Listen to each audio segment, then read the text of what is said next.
Aka tayyorlan dedim. Bobur Mansurov degan bloger bor. Tayyorlayapti. Yuring ko'rsataman.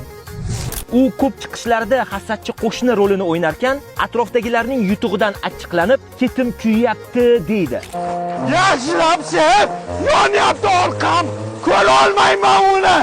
Xuddi shunga o'xshab, sizni o'rab turganlar orasida ham omadingiz kelganidan g'ashlanadigan marazlar bor. Ana shunday isqirtlar boshqalarning baxtini ko'ra olishmaydi. Bundan yuraklar eziladi, ketlari kuyadi. Shu bois agar biron marrani zabt etsangiz, tevarak atrofingizdagilar sizni ta'qib eta boshlashadi.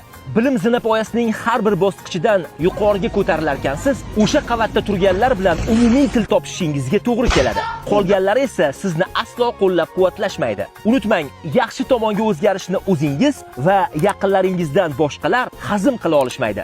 Videoni bu so'zlarimni eshitishni xohlaganlarga yuborib, izohlarda 100% degan so'zni yozib qoldiring.